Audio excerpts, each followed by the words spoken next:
Somewhere in the middle of the Pacific, there is an island. It's smaller than most airports. You can drive around the entire country in about 20 minutes. And 50 years ago, the people who lived there were, per person, the richest human beings alive. Richer than Americans. Richer than oil sheikhs. Richer than anyone. They didn't farm. They didn't trade. They barely worked at all. They simply sat on top of the most valuable dirt on Earth. And then, slowly, they shipped that dirt away. Boatload by boatload, until there was almost nothing left to stand on. This is the story of Nauru, the country that got so rich it mined itself out of existence.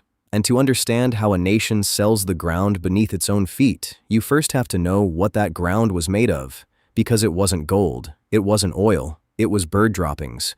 For millions of years, seabirds stopped to rest on this lonely rock, generation after generation, and they left something behind. The waste piled up. It mixed with the coral. It hardened, and over an unimaginable stretch of time, it turned into something precious. Phosphate, one of the richest fertilizers in the world, the stuff that makes crops grow. The island wasn't a country that had a resource. The island was the resource, almost pure, almost all the way to the core. And for a long time, nobody knew. The story goes that in 1900, a man spotted a strange rock propping open a door in an office in Sydney. It had come from Nauru. He tested it. It was some of the highest grade phosphate anyone had ever seen. And with that single discovery, the island's fate was sealed. First, the Germans came for it, then the British, the Australians, the New Zealanders. For decades, they dug up the island and shipped it south to feed their farms, and the Nauruans watched foreigners carry their home away and saw almost none of the money.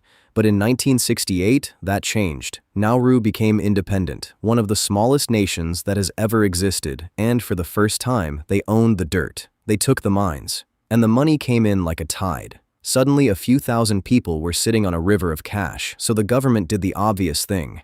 It gave the money to the people. Housing, free. Healthcare, free. School, free. Taxes, none. If you were Nauruan, the state simply paid for your life. And the mining itself? That was done by laborers shipped in from poorer islands. So the Nauruans stopped working almost entirely. They bought cars, fleets of them. On an island with a single road barely 12 miles long, people owned sports cars they could never really drive. The government bought jets, a whole national airline, far more than a country this size could ever use. They flew them around the Pacific half empty simply because they could, and the wealth didn't just change how they lived, it changed their bodies. When everything is imported, you eat what the ships bring. Canned meat, sugar, processed everything. When no one has to work, no one moves the way they used to. And so, Nauru quietly became one of the most obese and diabetic nations on Earth. The same abundance hollowing out the island was hollowing out its people. But here's what you have to understand. The people running Nauru were not fools. They knew the phosphate wouldn't last forever.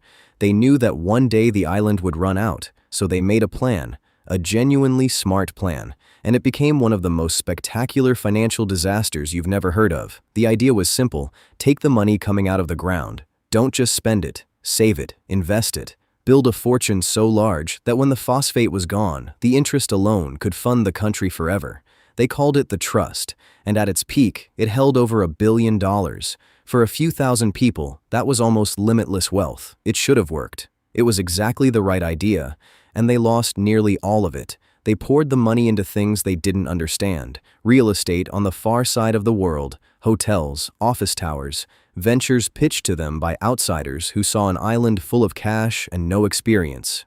They bought a skyscraper in Melbourne. They bankrolled businesses that collapsed, and in one now legendary decision, they funded a London stage musical, a romance about the life of Leonardo da Vinci. It was, by every account, a catastrophe. It closed almost immediately. The money vanished into the lights of the West End and never came back.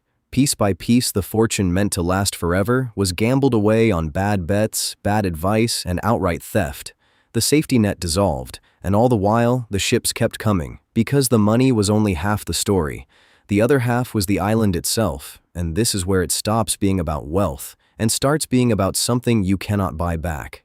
Think about where the wealth actually came from. This wasn't a mine you dig and walk away from. The phosphate wasn't under the island.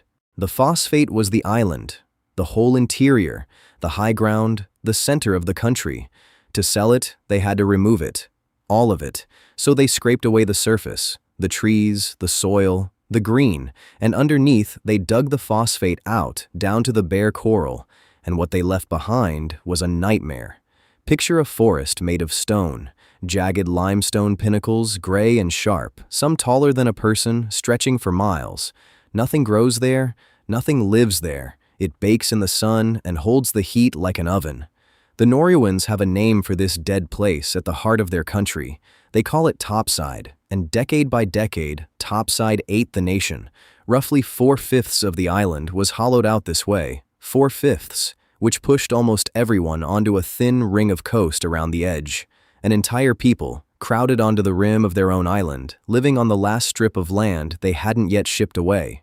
They had turned their home into money, and now the money was nearly gone, and so was the home. By the early 2000s, the reckoning came. The easy phosphate ran out. The trust was in ruins. The free money stopped. And a nation with nothing left will sell whatever it still has. So Nauru sold its name. It became a place to hide money, where, for a fee, you could open a bank that existed only on paper. Billions in dirty money reportedly wash through an island most people can't find on a map.